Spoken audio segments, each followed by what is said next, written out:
আশা করছি সবাই ভালো আছেন, যে যেখান থেকে আমার ভিডিওটি দেখছেন। আজকে আমরা যাচ্ছি বরফ দেখতে। ওয়েদারটা খুবই সুন্দর, রোদ ঝলমলে চকচকে। যাচ্ছি বরফ দেখতে। আমরা এখান থেকে যাব প্রথমে আমার বোনের বাসায়, তারপরে আমার বোনের হাজবেন্ড, আমার দুলা ভাই, আমার বোনের মেয়ে, আমি আর আমার হাজবেন্ড, এই চারজনে যাচ্ছি। তো ওদের বাসায় এসে দেখি এখনো কেউ, মানে আমার বোনের মেয়ে ঘুম থেকে উঠেছে কিন্তু দুলা ভাই এখনো উঠেনি। তো আমরা এসে উঠাইলাম, চাচ্ছিলাম যে সকাল সকালে যেতে, এসে আবার স্কুল থেকে বাচ্চাদের পিক আপ করতে হবে। আবার আমার বোনের মেয়েরও ক্লাস ছিল 2টার দিকে। তো আমরা এই জন্য খুব সকালবেলায় বের হয়েছি। এই ভিডিওটা আসলে রোজার প্রথম সপ্তাহেতেই করা। তখন ওয়েদার খুবই খারাপ ছিল, বৃষ্টি ছিল, আর পাহাড়ে অনেক বরফ ছিল। তো ভাবলাম যে এবার তো বরফ দেখা হয় নাই। আমার বোনের মেয়ে বলছিল যে চলো একটু বরফ দেখে আসি। তো যে কথা সেই কাজ, তারপরের দিনই প্ল্যান করে ফেললাম সকালবেলা যাওয়ার জন্য। আর ওদের বাসায় আমরা যেদিন প্রথম সপ্তাহে, রোজার প্রথম সপ্তাহে যে ইফতার করতে গেলাম, ওই ভিডিওটা আমার চ্যানেলে আছে। তো তখনই আমাদের প্ল্যান করা, কিন্তু সমস্যা হচ্ছিল যে আমার ছেলে, আমার বোনের কাজ ছিল, আমার বোনের ছেলের স্কুল, আমার ছেলের স্কুল, ওদের স্কুল বন্ধ ছিল না। আবার ওদের স্কুল যেদিন বন্ধ থাকে আমাদের ছুটি থাকে না। তো এই জন্য আর ওদেরকে আনা হয় নাই, ওদের রেখেই আসছি। তো ওদেরকে খুব মিস করছিলাম। আর এত সুন্দর দেখতে দুই পাশটা, খুবই মানে ভাল লাগছিল। তো আমরা চারজনই এসে পড়লাম। আর এটা হচ্ছে আমাদের থার্ড টাইম বরফ দেখা, কিন্তু এই স্নোফল যেটা হবে হওয়ার কথা ওই দিন ছিল, যেহেতু বৃষ্টি হওয়ার কথা ছিল ওয়েদারে। তো ওখানে তো স্নোফল হবেই, যেহেতু বৃষ্টি হওয়ার কথা। তো স্নোফলটা দেখেছি এর আগেও, আমেরিকা যখন প্রথম আসলাম তখন ওদের বাসায়, আমার বোনের বাসায় আর কি আসছিলাম, তখনও স্নোফল দেখেছি, তখন হালকা দেখেছি।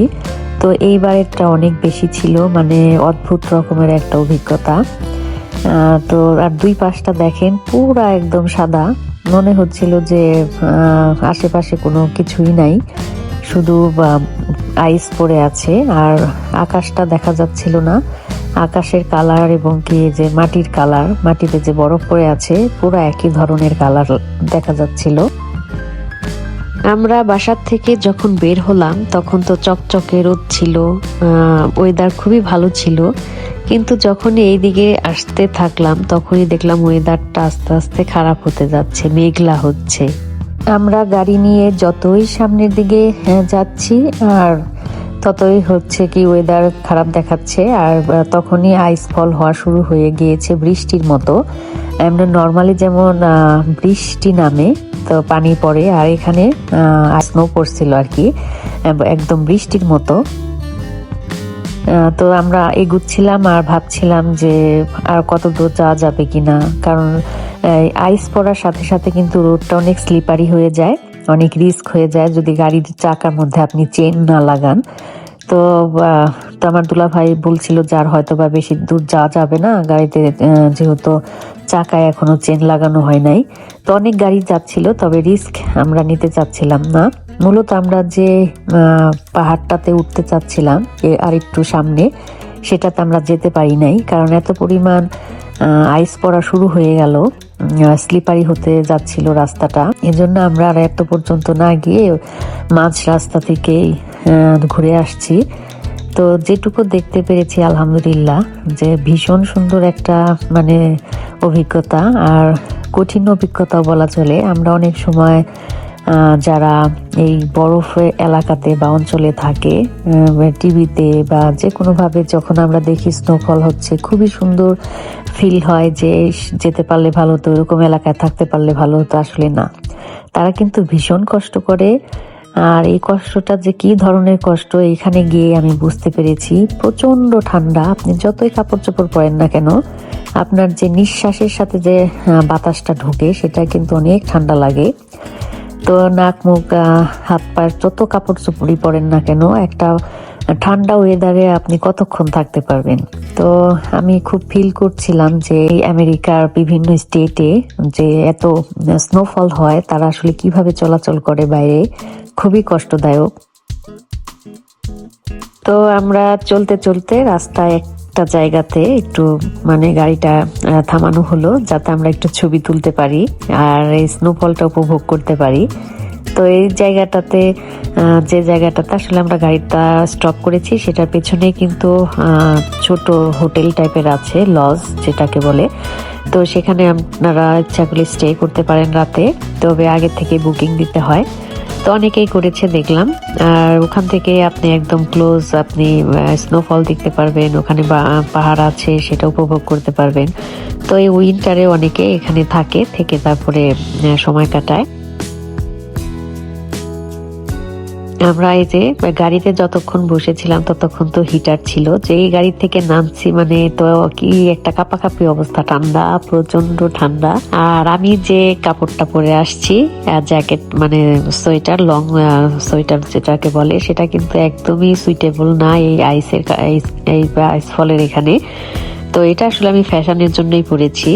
আর এখানে স্নোফলের সময় সব সময় এমন জ্যাকেট পরা উচিত যেটা নাকি আসলে ভেতরে ঠান্ডাও পৌঁছাবে না, আবার গায়ে পানিও বসবে না। আর আমার যে সোয়েটারটা সেটা তো উলের সোয়েটার, তো সব আইসগুলা হচ্ছিল কি আমার এই সোয়েটারের মধ্যে আটকে যাচ্ছিল, টুপিতে আটকে যাচ্ছিল। তো স্নোফল দেখতে হলে আসলে স্পেশাল কিছু কাপড় থাকে, রেইনকোটের যে ম্যাটেরিয়ালসটা থাকে সেই ম্যাটেরিয়ালসের জ্যাকেট পরে গেলে সবচাইতে ভালো হয়। তো আমরা তো আসলে উদ্দেশ্য ছিল ছবি টবি তুলবো, ভিডিও করব, খুব একটা স্নোতে নামবো না, নামলেও অল্প সময় হয়তোবা।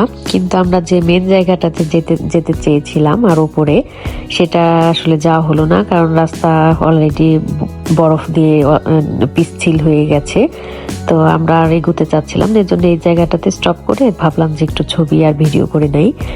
তো সবাই নেমে একটু ফান করছিলাম, তবে এত বেশি ঠান্ডা, মাথায় কিছুই কাজ করছিল না, প্রচন্ড ঠান্ডা। আর গ্লাভস পরে মোবাইল ফোন ধরে ভিডিও করা, ছবি তোলা একটু কষ্টই হচ্ছিল। আর প্রচন্ড ঠান্ডায় আসলে কি রেখে কি করব বুঝতে পারছিলাম না। তো যাই হোক, এই তো সবাই মিলে একটু মজা করছিলাম। আর সবাই মিলে যেতে পারলে আরো ভালো হতো, বাচ্চারা তো আইস পছন্দ করে, ওরাও অনেক এনজয় করতে পারতো। তো ওদের স্কুলের কারণে আসলে যাওয়া হলো না। আর আমরাও তো সে রোজার মধ্যেই গেলাম, তো উপায় ছিল না আসলে। স্নোফল বা এই ওয়েদার তো আমাদের জন্য ওয়েট করবে না, ওয়েদার তো সময়তে সময়তে চেঞ্জ হচ্ছে। তো এখনো কিন্তু পাহাড়ের চূড়ায় এক টুকরো বরফ দেখা যায়, এখনো গেলে কিন্তু সেখানে আইস পাওয়া যায়, কিন্তু স্নোফল দেখা যাবে না, যেটা সৌন্দর্য।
এত ঠান্ডা, আমার হাত আবারও লাল হয়ে যাবে একটু পর।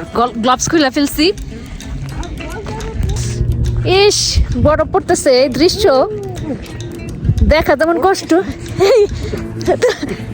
কি করছো? বরফে হিসাব গ্লোভস ছাড়া এক মুহূর্ত থাকা যায় না। ছবি তোলা না মানে চলু পুরা ঠান্ডায় কাঁপাকাঁপি অবস্থা। ইস, রামিসার মনে হয় ঠান্ডা লাগে না রে। খালি কান খালি, মাথায় টুপি নাই, কিছু নাই। আমাকে আলো সুবিধা পাচ্ছি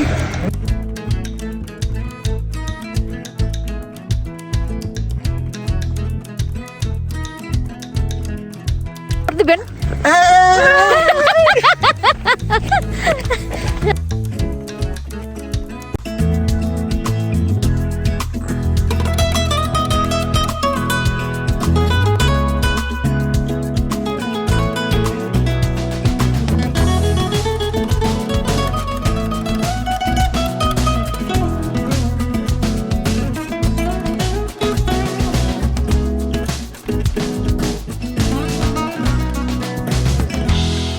বরফ দিয়ে চুরাচুরি করবেন না একটু?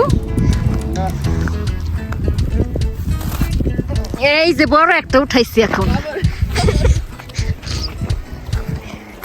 ইস, পোলাপান পছন্দ করতে দেখলি। রামি শাড়ি দিলাম, লাগাবো না শরীরে। ওই দেখ, এত বড়টা উঠাও কেন? তুমি কি বাসায় নিয়ে যাবে না এটা?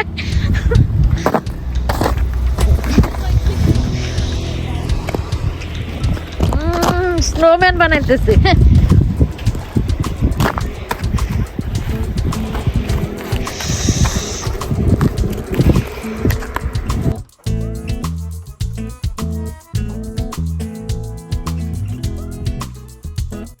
আর এই জায়গাটা কিন্তু ছিল আমাদের বাসার থেকে 40 মিনিট ড্রাইভ। আমরা ড্রাইভ করে গেলাম আর আসলাম, কিন্তু ওখানে স্টে করেছি মাত্র আধা ঘন্টারও কম মনে হয়, কারণ এত বেশি পরিমাণ ঠান্ডা ছিল, ওখানে থাকা যাচ্ছিল না বাইরে বেশিক্ষণ। গাড়িতে বসে একটু বাইরে থাকতে হয়, আবার গাড়িতে উঠতে হয় শরীরকে ওয়ার্ম করতে।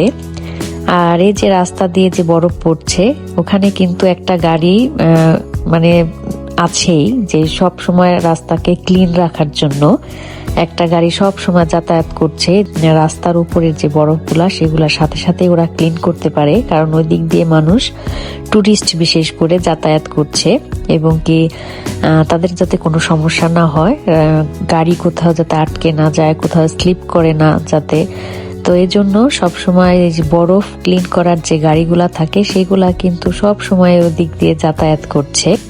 তবে আমরা সবাই মিলে আলাপ করছিলাম, বিশেষ করে আমার দুলাভাই বলছিল যে এরকম দৃশ্য কিন্তু সচরাচর দেখা যায় না, বেশিরভাগ মানুষই যায় যখন একটু ওয়েদারটা ভালো থাকে তখন। আসলে সেই দিন বৃষ্টি ওয়েদার ছিল, তো আমাদের এরিয়াগুলাতে বৃষ্টি ছিল, আর ওখানে বৃষ্টি হিসেবে স্নোর মতো বৃষ্টিটা স্নো হিসেবে পড়েছে আর কি। তো এসব দৃশ্য সচরাচর ওরকম দেখার ভাগ্য মিলে না। তো আমার কাছে এখন মনে হয় ভালোই লেগেছে, তখনও ভালো লেগেছে, কিন্তু শীতটা আসলে বেশি ছিল। তো বেশ ভালো একটা অভিজ্ঞতা। আসলে মানুষ ঠান্ডার মধ্যে কিভাবে যে বসবাস করে, আর তারা ইউজ টু হয়ে যায়, তারপরেও কিন্তু বেশ কষ্ট। আর এই ভিডিও এবং ছবিগুলো আমি যখনই দেখি তখনই একটু শীত শীতই লাগে, ওই মুহূর্তগুলো আসলে মনে পড়ে। আর বিশেষ করে মিস করছিলাম আমার বোনকে, ও থাকলে আরো বেশি মজা হতো। আর দুই বাচ্চা, আমার ছেলে, আমার বোনের ছেলে, ওরা বেশ মজা করতে পারতো থাকলে। তো কি আর করা, হলো না একসাথে যাওয়া। তো নেক্সট টাইম আল্লাহ বাঁচাইলে আবার যাব আশা করছি। তবে যারই এরকম সৌভাগ্য হবে, সবকিছুই আসলে মানুষের মানে উপভোগ করা উচিত, দেখা উচিত, যদি তার সামনে এরকম কোনো পরিস্থিতি আসে। তো দেখার সৌভাগ্য তো আসলে সব বিষয়ে মানুষের সব সময় হয় না, তবে দেখার মধ্যেও কিন্তু, উপভোগ করার মধ্যেও কিন্তু বেশ মজা থাকে। তো ঠান্ডায় আর বেশিক্ষণ থাকা যাচ্ছিল না, বেশ ঝোড়ো হাওয়া চলছিল, মানে বাতাস ছিল সাথে।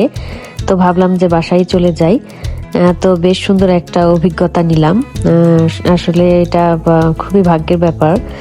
সবকিছুই আসলে ন্যাচারাল জিনিস, সবকিছুই আসলে ভাগ্যের উপর ডিপেন্ড করে, দেখা তো সবসময় সৌভাগ্য হয় না। তো আমাদের তো ভালো লেগেছে, আপনাদের কেমন লাগলো ভিডিওটা অবশ্যই জানাবেন। আর এরকম সৌভাগ্য হলে অবশ্যই আপনারা দেখে আসবেন স্নোফল। অন্য একটা ভিডিও দেখার আমন্ত্রণ রইল। সে পর্যন্ত আপনারা সবাই ভালো থাকবেন।